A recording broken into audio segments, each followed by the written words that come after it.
Hello everyone, good morning. আমি সৌমি আর আমার চ্যানেলের আরও একটি নতুন ব্লগে আপনাদের সবাইকে স্বাগত। আজকে শুক্রবার আর এখন ঘড়িতে 8:30 মতন বাজে। সকালে সমস্ত কাজ কমপ্লিট করেছি, তবে আজকেও না কাজ করতে একটু লেট হচ্ছে। কদিন ধরে শরীরটা বেশ খারাপ যাচ্ছে। এক তো অ্যালার্জির সমস্যা, আর তার মধ্যে কিছুদিন আগে যে পায়ে লেগেছিল, ডান পায়ে, সেই ব্যথাটা মোটামুটি ঠিক হয়নি। মানে সেই ডান পায়ের 4 জায়গায় ব্যথা, নিজেরই হাসি পায় বলতে। ডান দিকের কোমরে ব্যথা, পায়ের হাঁটুর লিগামেন্টে ব্যথা, ওই হাঁটুর অপোজিটে ব্যথা, পায়ের গোছে ব্যথা। বাবুই আমাকে বলে, মাম্মা আর কোথায় কোথায় ব্যথা। আর কি বলবো, অ্যাকচুয়ালি ব্যথা থাক, যন্ত্রণা থাক, যাই থাক, কাজগুলো ফেলে রাখতে না একেবারে আমার ভালো লাগে না। তো যাই হোক, সকালের সমস্ত কাজ অ্যাজ ইট ইজ কমপ্লিট করে পুজো দিয়ে তারপরে চলে এলাম একটুখানি চা খাবো বলে। এদিকে তমালকে ডাকছিলাম, ও উঠবে আজকে, কোথায় একটা কি কাজ আছে জরুরি, সেই জন্য।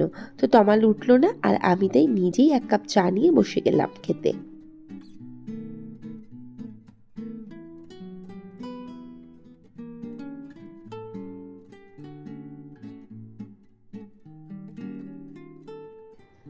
আমি যখন চা খাই তখন না, বিস্কুট যখন খাই সবসময় 2টো করে বিস্কুট খাই। একটা বিস্কুট খুব খুব খুব কম খাই, আবার 2টো বিস্কুটকে ইকুয়ালি জোড়া লাগাবো, তারপরে খাবো। তো এরপরে তমাল উঠে পড়েছিল এবং বেরিয়েও গিয়েছিল। আর আমারও না আজকে বিছানা গোছানো কমপ্লিট হয়ে গিয়েছিল। বেশ অনেকক্ষণ সময় আছে, তো ভাবলাম একটুখানি ফোনটা কুটুর করেই নিই। তো ফোনটা নিয়ে বসে গেলাম একটু ঘাঁটতে। আর তারপরে না, একবার ফোন নিয়ে বসলে তো বেশ অনেকক্ষণ সময় চলে যায়। কোনো কারণ থাকে না, অকারণেই ঘেঁটে যাই ফোনটা, আর ঘেঁটেই যাই। তো যাই হোক, সেদিনকে না সুজয় নীলের দ্য আলটিমেট মোটিভেশন না কি একটা, হ্যাঁ, দ্য আলটিমেট মোটিভেশন মনে হয় শুনছিলাম। একে নাকি বলে বেন্ড রট, এটা এক ধরনের নাকি রোগ। তো সেই রোগের ভয়ে আর আমরা ভীত হচ্ছি কোথায়, তবুও একটু কন্ট্রোল করা উচিত। আমি তো ভীষণ ফোন ঘাঁটি, তাই আমি বলবো অকারণ কারোর এত ফোন ঘাঁটা উচিত না। চেষ্টা করছি যদিও বা একটু কম করার ফোন ঘাঁটা। তো যাই হোক, ফোনটা রেখে দিলাম। অ্যাকচুয়ালি সময়টা একটু ছিল বলেই ফোনটা নিয়ে বসেছিলাম, কিন্তু কিছু কিছু ক্ষেত্রে মনে হয় এটাও হয়তো অজুহাত। তো যাই হোক, তারপর দেখলাম না, সময় চলে যাচ্ছে, দরকার নেই, কাজ তো অনেক পড়ে আছে। তো আগে না একটুখানি ড্রেসিং টেবিলটা ঝেড়ে দিই, ওপর হলেও ঝেড়ে দিই। বড্ড বেশি ধুলো পড়ে যায়, ভালো লাগে না যেটা দেখতে। তো ঝেড়ে দিলাম ড্রেসিং টেবিলটা, আর তারপরেই ওয়ার্ড্রোবের ওপরটাও একটু হালকা হাতে ঝেড়ে নিচ্ছিলাম। আর আজকে যে কী ব্রেকফাস্ট করব, এই ভাবতেই রান্নাঘরে চলে এলাম। আর রান্নাঘরে এসে না একটুখানি চাউমিন করব বলেই ঠিক করলাম। যদিও বা বাবুই না, আমরা যেমন ছোটোবেলায় চাউমিন করে খেতাম, সেই চাউমিনটা মোটেই পছন্দ করে না। তবু আজকে একদম নর্মালি যেমন চাউমিন খেতাম, সেই রকম করেই চাউমিন বানিয়ে নিচ্ছিলাম।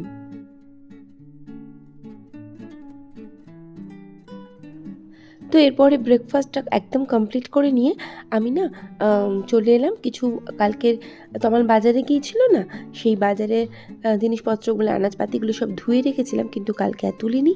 সেটাকে আজকে সব নিয়ে কন্টেনারের মধ্যে ভরে রাখছিলাম। এবার একটা একটা করে সব সুন্দর করে ভরে রাখবো, আর তারপরে সেটাকে ফ্রিজের মধ্যে তুলে দেবো।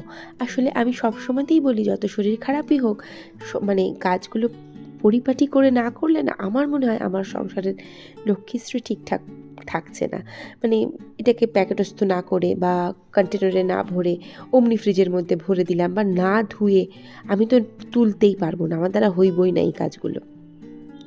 যেখানে জিনিস সেখান থেকে নিয়ে সেখানেই না রাখলে না, মনে মনে আমার ভীষণ রাগ হয় কেউ যদি উল্টোপাল্টা কিছু করে দেয়। তো যাই হোক, এরম করলেই মনে হয় আমার সংসারের লক্ষ্মীশ্রী একদম বজায় থাকবে। শরীর যতই খারাপ থাক, একেবারেই শয্যাশায়ী না হয়ে পড়লে মোটেই আমি আমার কাজ করা থেকে নিজেকে তো বিরত রাখবই না। আমি আমার মতন কাজ করেই যাব, যত যাই কষ্ট হোক না কেন। তাই এতটা শরীর খারাপ নিয়েও আমি কিন্তু আমার কাজগুলো পারফেক্টলি সবসময়তেই করতে ভালোবাসি। তো যাই হোক, এরপরে না চাউমিনটা তো অনেকক্ষণ করে রেখেছিলাম, আর তাই জন্য একটু গরম করে দিলাম বাবুইকে, আর বাবুই খেয়ে নেবে, আর আমিও একটুখানি ওর সাথে খেয়ে নেবো। তো যাই হোক, খাবারটা ওকে দিয়ে দিলাম। আর বেশ কিছু বাসন পড়েছিল, সেই বাসনগুলো চলে এলাম আমি রান্নাঘরে মেজে নিতে, কারণ চাউমিন রান্না করলে তো অনেক বাসন পড়বে।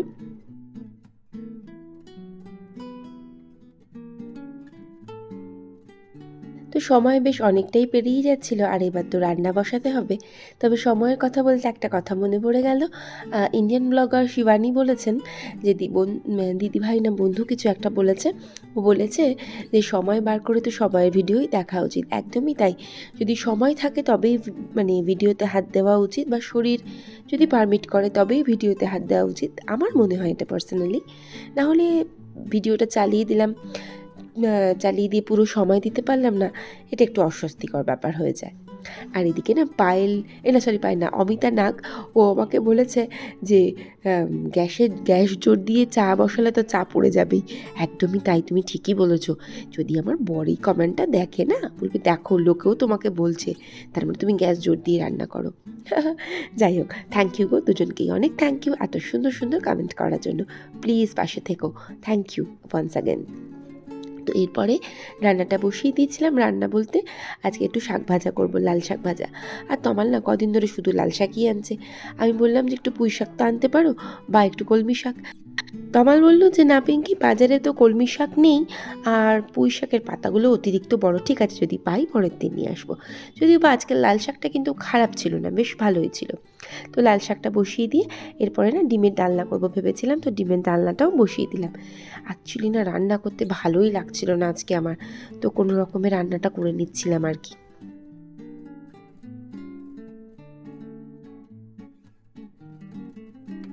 তো ডিমের ডালনা করার জন্য প্রথমে আলু আর ডিমটা তো ভেজে তুলেই নিলাম, দেখতেই পেলেন। আর এরপরে পেঁয়াজ টমেটো ভালো করে ভাজা করে আদা রসুনের পেস্ট দিয়ে, লঙ্কা হলুদ জিরে ধনে গুঁড়ো দিয়ে, একটু জল দিয়ে ভালো করে কষিয়ে নেওয়ার পর এর মধ্যে আমি আলুগুলো আরও একবার দিয়ে দিলাম।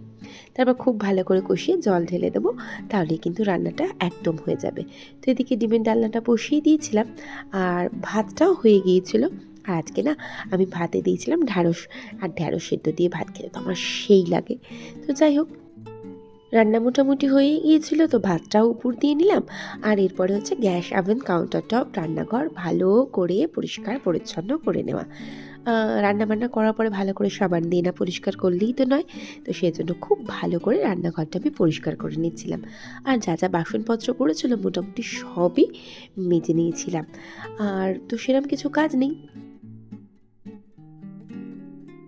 আর ঘরদোরও ভালো করে আরও একবার ঝাঁট দিয়ে একদম পরিষ্কার পরিচ্ছন্ন করে নিয়েছিলাম। তো কাজ যেহেতু সেরকম কিছু নেই, ভাবলাম রান্নাও বেশ তাড়াতাড়ি হয়েই গেছে, একটুখানি সেলাইটা নিয়ে বসি। অনেক দিন সেলাই করা হয়নি। আর শশাটা না কেটে রেখেছিলাম, তো ভাবলাম একটু শশা খাই। খেতে খেতে আলমারির মধ্যে তো তুলে রাখি ওটা, তো বার করলাম চাদরটা আর নিয়ে সোজা বসে গেলাম। এই কাজটা করতে আমার বেশ ভালো লাগে। তারপরে না সেলাইটা করতে করতে ভাবছিলাম যে বোনের সাথে কিছু কথা বলে নিই, তাহলে না থাক, আগে সেলাইটা কমপ্লিট করি। কবে যে কমপ্লিট করব, আমার ইহজীবনে কমপ্লিট হবে কি না সেটাও কিন্তু একটা বড় প্রশ্ন।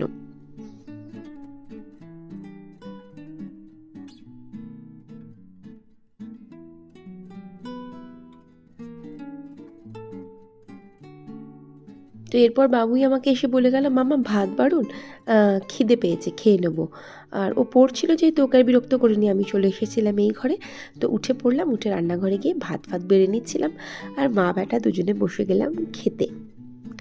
আর তমালও এসে গিয়েছিল। কী আর করবো, আমি জানি না তো তমাল তাড়াতাড়ি আসবে। তো যাই হোক, তমালও এসে গিয়েছিলো, আমরা খেয়ে নিই, তারপর ওকে আবার বসে খেতে দেবো, ওর সাথে বকবক করতে শুরু করে দেবো। তো যাই হোক, ব্লগটা আজকে এখানেই শেষ করি। ভালো লাগলে প্লিজ পাশে থেকে যাবেন। ভিডিওটা দেখার জন্য থ্যাংক ইউ সো মাচ। দেখা হচ্ছে নেক্সট ব্লগে। Till then, tata.